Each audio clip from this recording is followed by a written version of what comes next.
buenos días, doctor Diego Granja. Bueno, a mí me ha tocado exponer sobre el artículo 73 hasta el artículo 99 del Código Orgánico de la Función Judicial, por la cual el artículo 73 nos dice sobre el efecto vinculante del resultado de los concursos. De acuerdo a este artículo, nos habla que mediante estos resultados de los concursos y de todas las evaluaciones, básicamente, estas se podrán realizar a los participantes de lo que es de la escuela judicial, que únicamente serán vinculantes, por la cual en consecuencia se deberán nombrar para el cargo que hayan obtenido en el mejor porcentaje correspondiente. De acuerdo al artículo 74 nos habla sobre la inscripción. De acuerdo a este artículo nos dice que extendiendo el nombramiento, por la cual el interesado presentará la declaración patrimonial jurada y, de ser el caso, la caución respectiva. ¿Qué es la declaración patrimonial jurada? Básicamente constituye un documento indispensable para poder ejercer un trabajo en el sector público.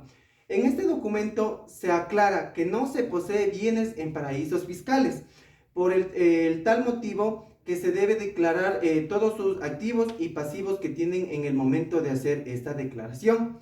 Se puede decir que en años anteriores dicha declaración debía ser presentada ante un notario público. Sin embargo, se puede conseguir este documento sin pagar ningún solo centavo a las notarías. Además, gracias a la simplificación de estos trámites, se puede obtener este documento de manera gratuita y por el cual en la página web de la Contraloría General del Estado, lo cual esto se ahorraría lo que es de los tiempos y también lo que son los recursos.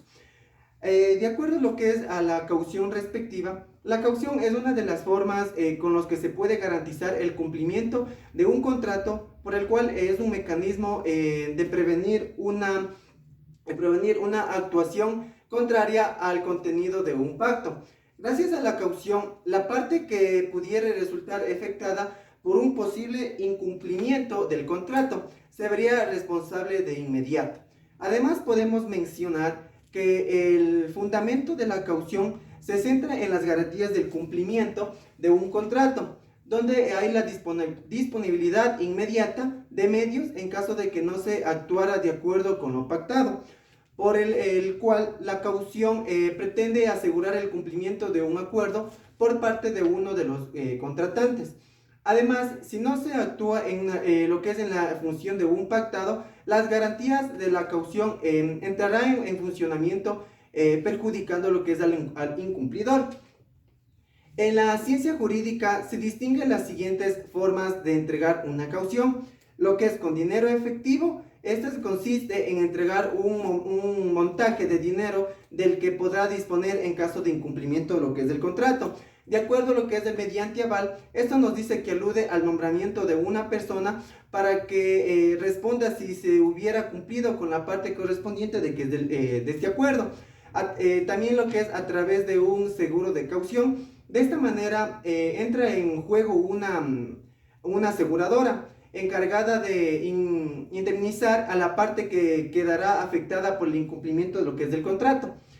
De acuerdo a este artículo, nos da mención que la acción y el efecto de inscribir o inscribirse debe tomar razón en algún registro de todos los documentos o también ya son las declaraciones que vayan a sentarse lo que son en todas las leyes, con relación en algunos actos, ya sea lo que es la inscripción, por la cual es obligatoria, ya que sin ella sí pueden carecer de efectos, por lo menos frente a terceros. De acuerdo a estos actos necesitados de la inscripción en registros públicos, básicamente son muchos, por la cual se puede decir que están determinados en los códigos. Además, se pueden dar a conocer que hay otros del índole administrativa que requieren esa misma formabilidad. Entre ellos cabe señalar lo que afecta en el registro civil, las personas como es los nacimientos, lo que son los patrimonios y las defunciones, así como también en el registro de la propiedad, lo que interviene lo que son los contratos sobre la transmisión de bienes inmuebles, como es también la constitución de derechos reales o también lo que es de su cancelación. Y con la relación del registro de comercio, interviene lo que es la constitución, la modificación y disolución de las sociedades y de los poderes de sus representantes, entre otros que se determinen. De acuerdo al artículo 75 nos habla sobre la posesión. La posesión nos dice que una vez escrito lo que es el nombramiento de la persona, se posesionará del puesto dentro del plazo de 15 días hábiles desde la fecha del nacimiento. La posesión se puede definir como el derecho real, que consiste en una potestad inmediata que tiene una tenencia o ya un goce que es conferida por los derechos con carácter provisionalmente prevalentes, con independencia que existen o no el derecho real firme que justifique las atribuciones definitivas a esa potestad.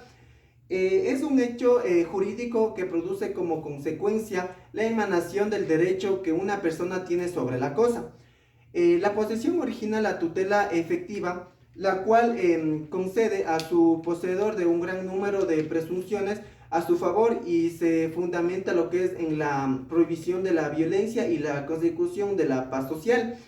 La posesión se presume siempre de buena fe y se produce como consecuencia de dos elementos. Lo que es el corpus básicamente es la tenencia material de la cosa y estas cabe posibilitar y pueden ejercer una influencia inmediata sobre ella. Y el animus es en cambio esta es la voluntad de poseer la cosa como dueño. A pesar de que la posesión consiste en la tenencia material sobre una cosa, la legislación en sí reconoce como poseedor a personas que no poseen materialmente la cosa. Como es el ius possessenius, consiste en la tenencia material y concreta sobre una cosa. Y el ius possidendi es el derecho a poseer que afecta a una persona sobre una cosa, pero que es poseída materialmente por otra. Es decir, la posesión de hecho es el poder que se ejerce sobre un bien, sobre lo cual el ius possessenius y la posesión del derecho es la norma que reconoce la condición del poseedor, aunque ésta en sí carezca de la determinación material de la cosa como es del ius possidendi. De acuerdo al artículo 76 nos habla sobre la caducidad del nombramiento. Este artículo nos dice que si la persona nombrada no se posesionare del puesto dentro del plazo mencionado o ya estipulado por la cual en el nombramiento se le ha otorgado, será definitivamente caducado, por la cual la caducidad del nombramiento del representante legal significa su incapacidad para representarle en el juicio. Es decir, es una de las excepciones previas que está contemplada en el artículo 153, numeral 2 del Código Orgánico General de Procesos, que deben ser analizadas en este contexto, por la cual la o el juzgador podrá considerar que aquella es además subsanable.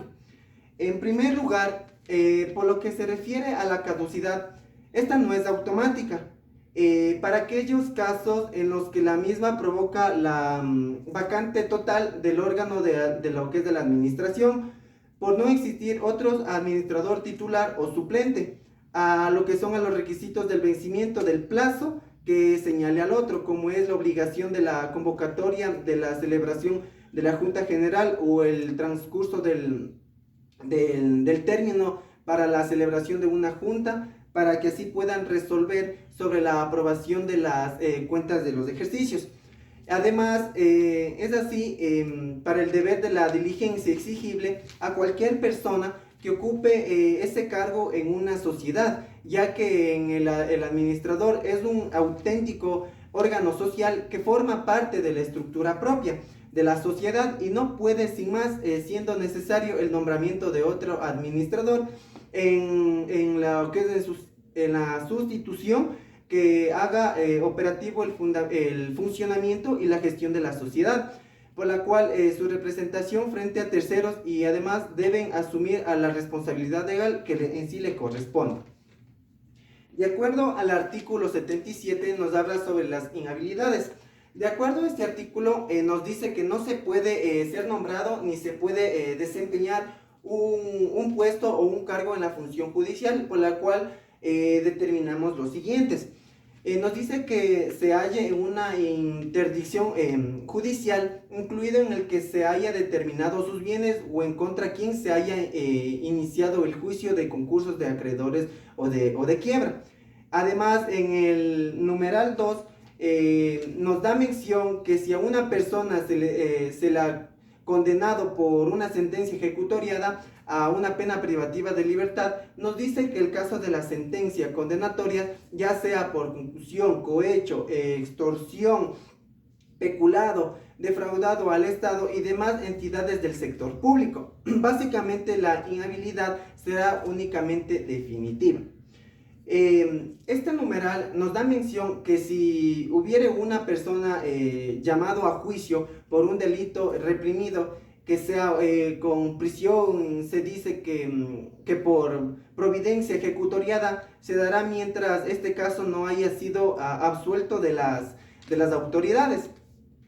De acuerdo a este numeral, nos dice que únicamente puede realizar fuera de horarios de trabajo, en lo que consiste en que una persona que tenga el puesto en un cargo en el sector público o ya sea en elección popular, con excepciones de la docencia universitaria, por lo cual cabe recalcar que no puede realizar lo que son en horarios de trabajo estas actividades.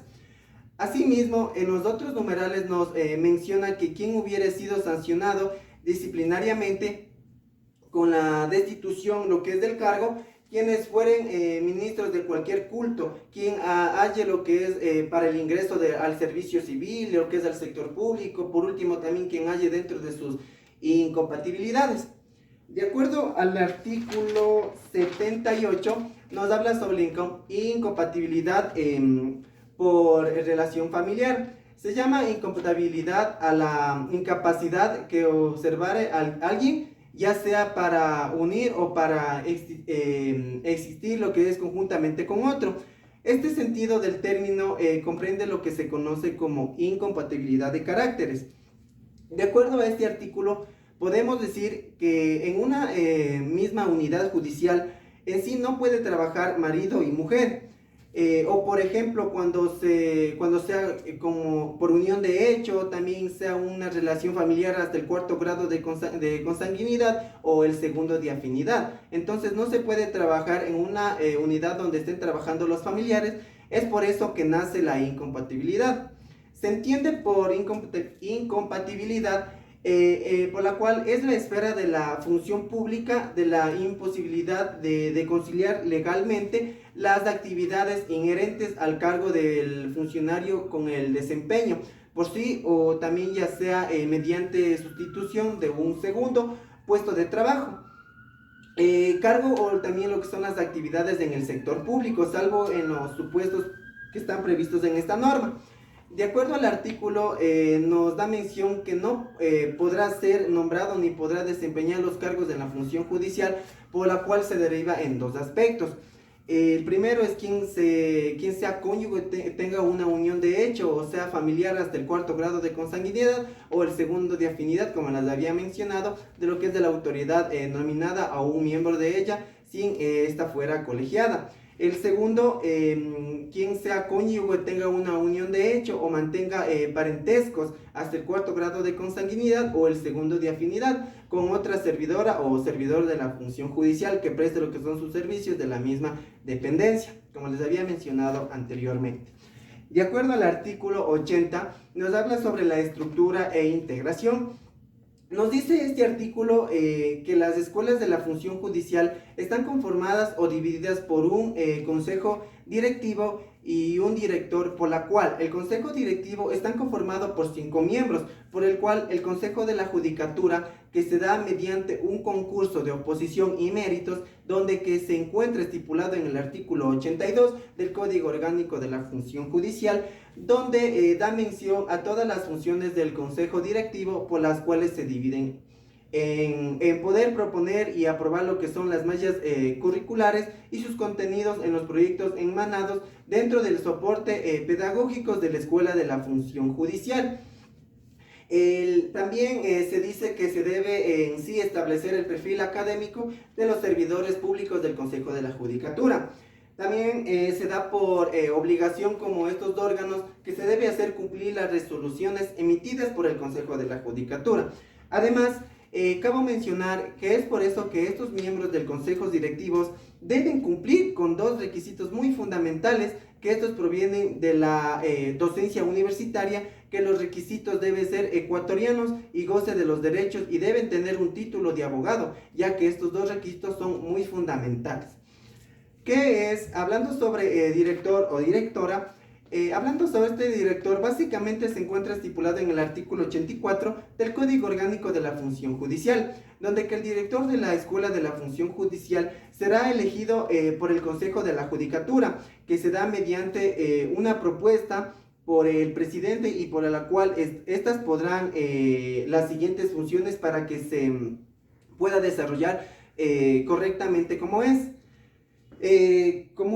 Un conflicto de interés que surge cuando una persona como funcionario o empleado del sector público básicamente es influenciada por consideraciones personales al poder realizar su trabajo.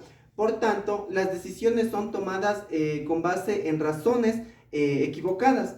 Además, se debe seleccionar a los docentes como también a los capacitadores de los cursos de la formación inicial y formación continua. Además, se debe ejecutar lo que son las resoluciones del Consejo de la Judicatura. Y por último, se dice que las demás en sí deben estar establecidas en los reglamentos y en el estatus de los órganos para el efecto que se lleguen a dictar. De acuerdo a el artículo 83 nos habla sobre el conflicto de intereses. De acuerdo a este conflicto de intereses, básicamente se puede decir que los conflictos de intereses son aquellas situaciones en las que el juicio de un sujeto es lo relacionado a un interés primario para la persona. Y de igual manera la integridad de sus acciones, por la cual tiene al estar indebidamente influenciadas por un interés secundario, el cual frecuentemente es de tipo económico y también personal. Además podemos dar a conocer que cuando surge un conflicto de interés, por la cual este conflicto de interés surge cuando una persona como funcionario o empleado del sector público es influenciada por consideraciones personales al poder realizar su trabajo. Por tanto, las decisiones son tomadas con base en razones equivocadas. Es por eso que de acuerdo a este artículo nos dice que cuando existen muchos conflictos entre un miembro del consejo directivo, básicamente estos deberán abstenerse en el cual se produzca el conflicto y en sí se dará a conocer a los demás miembros. Respecto a esto, si no lo hiciera únicamente en el consejo directivo, por la cual llevará a conocimiento ante el Consejo de la Judicatura, ya que es el único quien podrá resolver su falta de ética para así sea susceptible de ser sancionado. De acuerdo al artículo 85 nos habla sobre el desarrollo de los programas de formación. De acuerdo a este artículo se puede decir que la organización y la ejecución de los programas de formación inicial, continua y capacitación se efectuarán de acuerdo a los siguientes parámetros. El primero es el curso de formación inicial, que básicamente estará derivativamente a lo que son a los cargos de la función judicial. También que los cursos de formación continua y de que es de la capacitación se harán de forma propia a través de la función judicial, que de manera presencial, por lo cual estos cursos podrán desarrollarse a distancia o en forma virtual.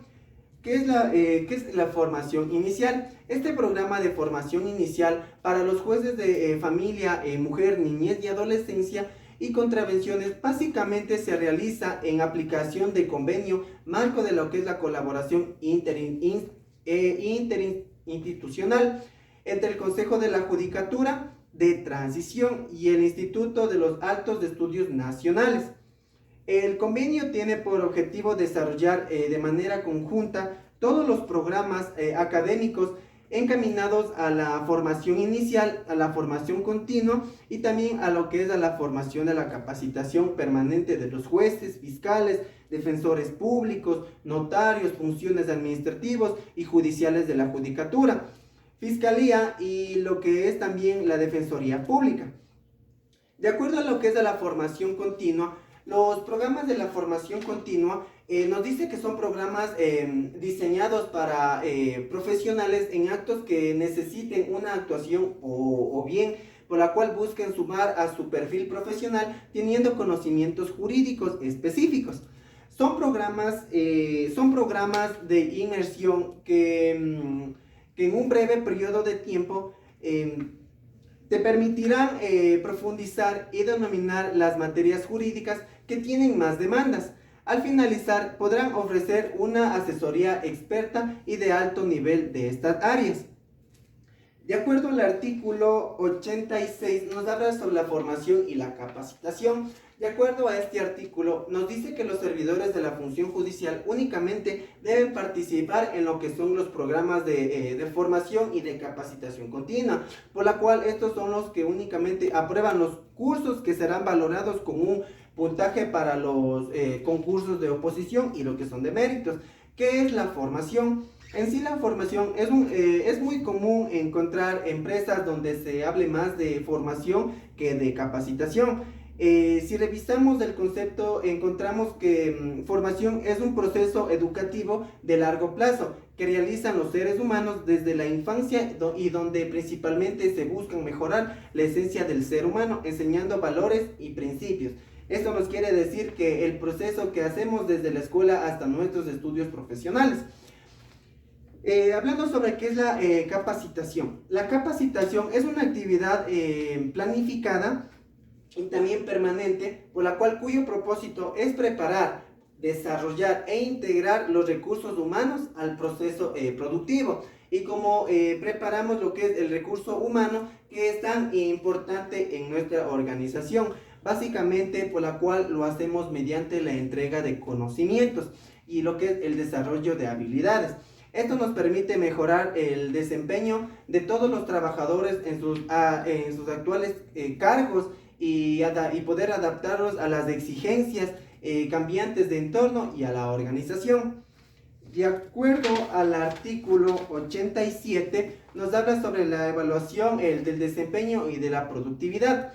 De acuerdo a este artículo, nos dice que los servidores de la función judicial básicamente estarán sometidos a una evaluación individual con la presencia de control social, por la cual nos dice que no alcanza lo que son los requerimientos. Básicamente estos serán evaluados en un tiempo determinado de 3 días. Y nos dice que si obtiene una calificación baja, serán removidos de su cargo, por la cual las evaluaciones pueden ser por cantones, provincias y regiones.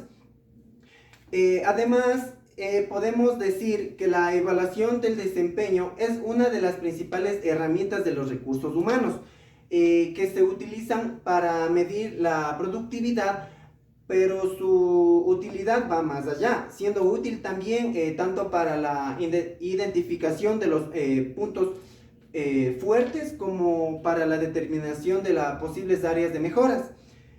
Además, existen muchos métodos de evaluación del desempeño, pues es un instrumento que ha variado a través de la historia de la gestión empresarial, concibiéndose de distintas maneras según el enfoque predominante del momento. Es por eso que la relación de esta herramienta con la productividad también ha cambiado, por la cual ha incorporado el proceso de cómo se han llevado los elementos esenciales, lo que es en la relación.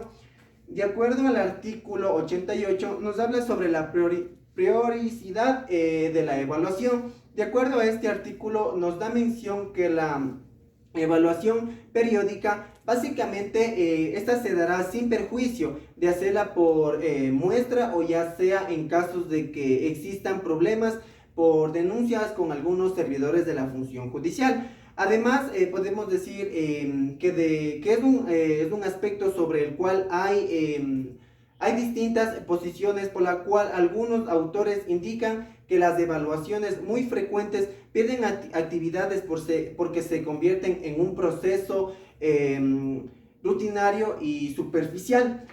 Además, en otros autores señalan que las evaluaciones por periodos muy alejados hacen perder el interés a las partes y inclusive lo que es el desfavorable cimiento para el trabajador, ya que el evaluador lo resulta difícil recordar y considerar lo que son todas las acciones realizadas por parte del colaborador desde la última evaluación.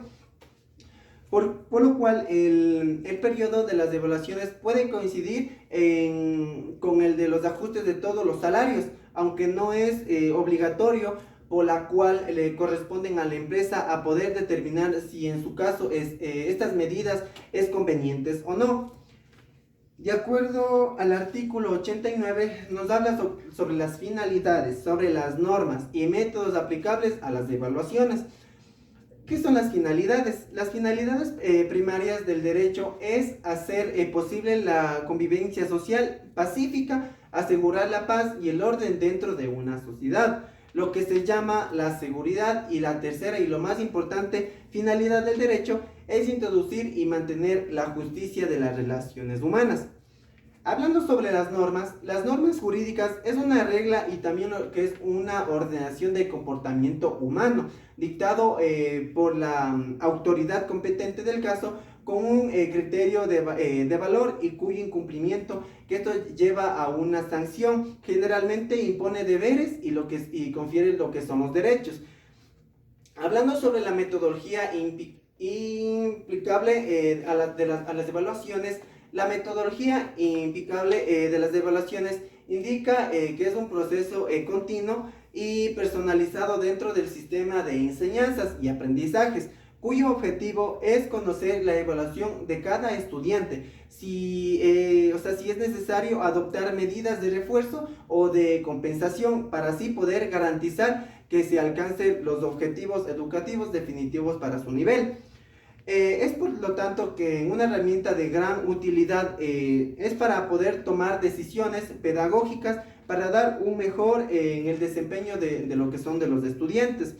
Según los expertos en la educación, la evaluación es útil tanto para los docentes como para los alumnos. Para los maestros, porque tienen la oportunidad de comunicar a los estudiantes cuáles son sus objetivos y expectativas de aprendizaje y les permite comprobar lo que es la eficiencia de los métodos de enseñanza que se lleven a utilizarlos.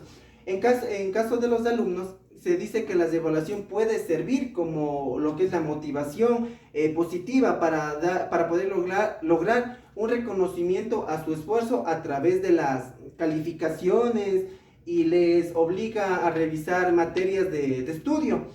De acuerdo al artículo 89 del Código Orgánico de la Función Judicial, nos menciona que solo el Consejo de la Judicatura deberá determinar las normas técnicas, los objetivos y los procedimientos de las evaluaciones que da mediante los acuerdos a los criterios cualitativos y cuantitativos. Es por eso que se elabora lo que es la unidad de los recursos humanos del Consejo de la Judicatura. ¿Qué quiere decir cualitativo? El término cualitativo es un adjetivo que proviene del latín qualitativus. Lo cualitativo es aquello que está relacionado con la cualidad o con la calidad de algo, es decir, con el modo de ser o con las propiedades de un objeto, de que es un individuo o una entidad o un estado. ¿Qué quiere decir cuantitativos? Cuantitativos básicamente es un adjetivo que requiere a la naturaleza numérica de datos, métodos, investigaciones y lo que son también de resultados. De acuerdo al artículo 90 nos habla sobre la estabilidad. De acuerdo a este artículo nos dice que todos los servidores públicos de la función judicial tienen sus derechos constitucionales, ya que no pueden ser violados ante la ley. Es por eso que podrán hacer uso y goce de su cargo que en sí lo pertenezcan, por la cual no pueden ser destituidos ni removidos en otra rama de su trabajo, por sus derechos constitucionales que tienen que ser respetados y no irse ante la ley. Es por esto que la estabilidad en el empleo consiste en el derecho que se le debe reconocer al trabajador de permanecer en cargo de que se le desempeña, al no ser despedido sin causa debidamente justificada por el funcionario competente, y en caso de haberlos despedido injustificadamente, a no ser reiterado o indemnizado. De acuerdo al artículo 91, nos habla sobre las remuneraciones. De acuerdo a este artículo 91 del Código Orgánico de la Función Judicial, Básicamente nos dice que las remuneraciones son cuando una persona en sí realiza un trabajo profesional o cuando cumple con una determinada tarea en una empresa. Es por eso que espera recibir un pago por su esfuerzo. Dicha recompensa o retribución se conoce como lo que es la remuneración. Es por eso que las remuneraciones de los servidores públicos de la función judicial básicamente deben ser justas con relación a todas las funciones que estén desempeñando en su cargo, donde que tienen que ser valorados su profesión y más que todo deben ser, deben tener sus responsabilidades y sobre todo lo que son las experiencias, lo que es de su labor. De acuerdo al artículo 92, nos habla sobre el primer y último día de remuneración.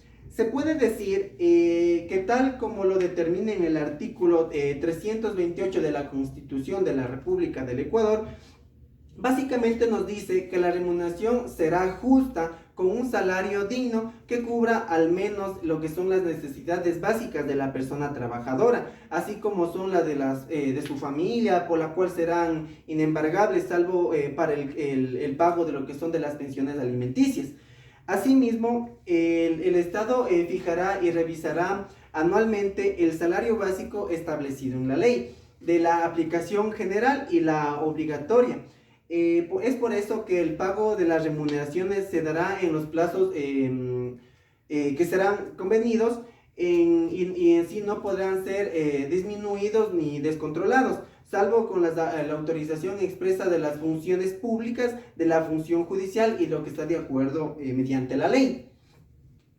Es por eso que las remuneraciones de un servidor público de la función judicial obtendrá con un primer día del mes siguiente al de la posesión. Además podemos decir que los servidores públicos de la función judicial, si se posesionaren después del primer día del mes, básicamente a ellos se les pagará todos los honorarios en relación al trabajo de su trabajo. Y por último, se dice que a todos los servidores de la función judicial se les abandonará su remuneración hasta el último día del mes. De acuerdo al artículo 93, nos habla sobre las remuneraciones suplementarias y extraordinarias. Se puede decir que de manera general empezaremos señalando que las horas suplementarias y extraordinarias son aquellas que se elaboran fuera del tiempo ordinario de trabajo por mandato de la ley, por la cual estas en sí están obligadas a que el trabajador, que en nuestro caso es de 8 horas diarias, o sea serían 40 horas semanales y 160 horas al mes. De acuerdo, ¿qué es las remuneraciones suplementarias? Nos dice que las horas del trabajo serán realizadas fuera de las jornadas legales del trabajo, o sea, sería de 39 horas semanales. La posibilidad se realiza en horas suplementarias, por la cual estas tienen a limitar lo que es a 48 horas por semana y durante un lapso de 12 semanas consecutivas, a un promedio de 46 horas semanales, por la cual todas las remuneraciones de las horas suplementarias es mayor y esas horas dan derecho lo que es a un descanso compensador. Se entiende por horas suplementarias aquellas que se elaboran pasadas las 8 horas diarias del trabajo, comprendidas entre los días de lunes a viernes hasta las 24 horas, con excepción de las jornadas especiales, por la cual en estas, las 8 horas diarias de trabajo, por la cual no necesariamente están comprendidas en todos los días, de lunes a viernes, así como por ejemplo si un trabajador labora en el día, en el horario de 8 a las 17 horas, con una hora para lo que es para el almuerzo, se tiene que su jornada es obligatoria de 8 horas diarias del trabajador, es hasta las 17 horas, sí, hasta las 17 horas y de cualquier trabajo adicional que realice fuera de ese horario, por la cual será denominado trabajo suplementario. De acuerdo a las remuneraciones extraordinarias, nos dice que las remuneraciones extraordinarias son aquellas recompensas que tienen una persona que han destacado en algunos aspectos dentro de una empresa o una organización. Es el caso, por ejemplo, de los bonos, los premios o los regalos de que otorga un jefe a sus trabajadores más brillantes. De otra manera, las horas extraordinarias son aquellas en las cuales un trabajador labora fuera de los días comprendidos de lunes a viernes, es decir, son aquellas que se elaboran los días sábados y domingos en cualquier horario, con excepción de los empleadores que tengan aprobados las jornadas especiales. Pues en este caso, las horas extraordinarias de trabajo vendrán a ser lo que lo que se elaboran fuera de dicha jornada, y no necesariamente estas pueden recaer de los días sábados y domingos. De acuerdo al artículo 94, nos habla sobre la subrogación. De acuerdo a este artículo, nos dice que la subrogación es un término empleado en derechos relacionado con la delegación, o también lo que es el reemplazo de las competencias hacia otros. Por la cual es un tipo de sucesión donde que básicamente se trata de un negocio jurídico mediante el cual una persona sustituye a otra en una obligación, por la cual igual se destaca que la subrogación es un acto de poder sustituir a una persona física por otra antes de una obligación o también que sea a los derechos, de manera que el nuevo titular se comprometerá con el cumplimiento del pago de esta deuda. De acuerdo al artículo 95, nos habla sobre los estímulos especiales. De acuerdo a este artículo 95 del Código Orgánico de la Función Judicial, nos dice que todos los servidores públicos de la función judicial que preste su colaboración como docente o también sea como programas de formación profesional, además que sepan lo que es colaborar en la preparación de los proyectos o de los estudios dirigidos para las funciones judiciales, por lo cual estas deberán recibir los estímulos económicos que para el director del Consejo de la Judicatura que lo determine. De acuerdo al artículo 96, nos habla sobre las vacaciones judiciales. Las vacaciones judiciales son a partir desde el 3 de agosto del 11 de agosto del 2020, inclusive a partir desde el 16 de diciembre al 5 de enero del 2021. Básicamente nos habla este artículo que todos los servidores públicos de la función judicial gozarán de 30 días de vacaciones anuales que deben ser pagadas después de 11 meses de servicio continuo, que tiene lo que es la potestad de que sean acumuladas hasta los 60 días. Por la cual no serán compensadas en dinero, sino cuando los servidores judiciales cesaren en las funciones en lo que se liquidaran lo que son las vacaciones en no gozadas hasta un máximo de 60 días, que básicamente esto se debió percibir a los servidores públicos de la función judicial en el periodo de sus vacaciones. De acuerdo al artículo 97, nos habla sobre la licencia con remuneración. De acuerdo a este artículo, nos dice que todos los servidores públicos de la función judicial se le puede considerar licencia con remuneración a los siguientes.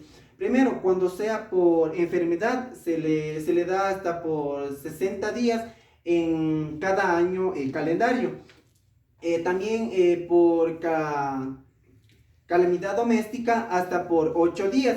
Entendiéndose por calamidad doméstica, en sí nos dice que es una licencia que permite al trabajador, tanto del sector público como privado, ausentarse de sus funciones laborales por el surgimiento de un hecho inesperado que requiere por su atención, o en el cual el trabajador esté relacionado y que afecte lo que es su entorno familiar o también ya sea personal. En el numeral 3 nos dice que todos los servidores tienen derecho a una licencia con la remuneración de 2 semanas anteriores y 10 posteriores al nacimiento de su hijo acumulables.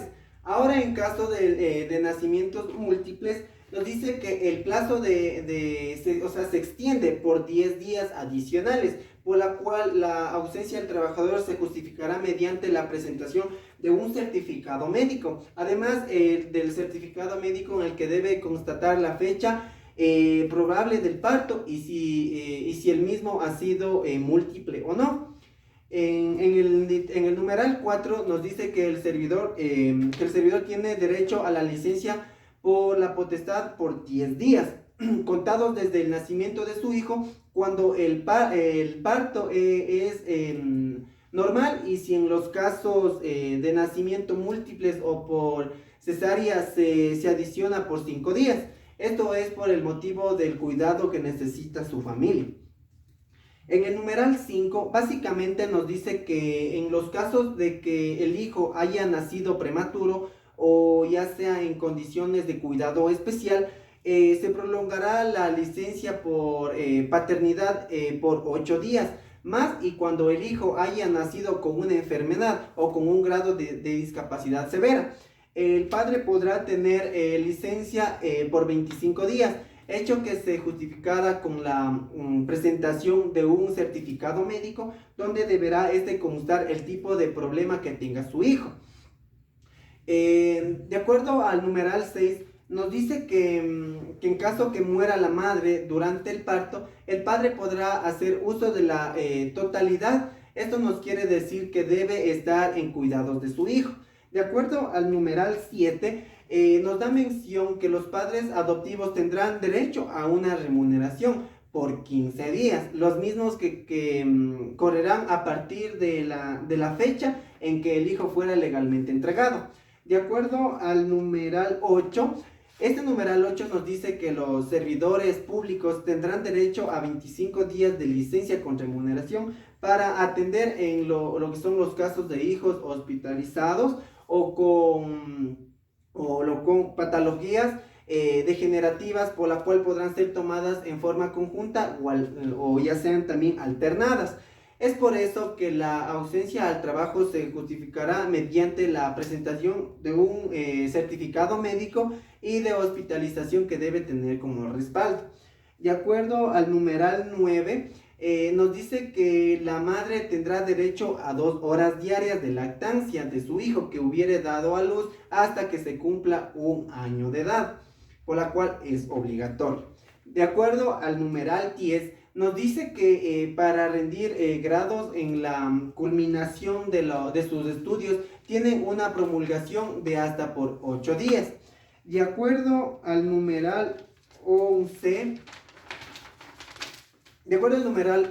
nos dice que el servidor público o privado de la función judicial participe lo que son en programas de formación profesional o lo que es de capacitación, por la cual deben estar relacionados lo que son con todas sus funciones, que se dé durante el lapso que duren dichos programas.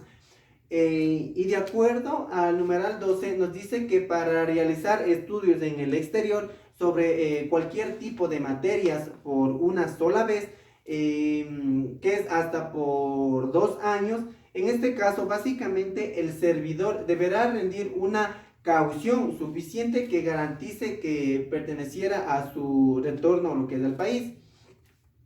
De acuerdo al artículo 98, básicamente nos habla sobre la licencia sin remuneración. De acuerdo a la licencia sin remuneración, básicamente se dice que se debe solicitar licencia sin remuneración a una práctica legal, por la cual el servidor en el sector privado, ese beneficio laboral en sí se otorga cuando se justificare lo que es el beneficio que representa en poder encontrar un reemplazo mientras esto dure lo que es la ausencia del solicitante. De acuerdo a este artículo nos da mención a que todos los servidores de la función judicial se les dará lo que es la licencia sin remuneración a los siguientes.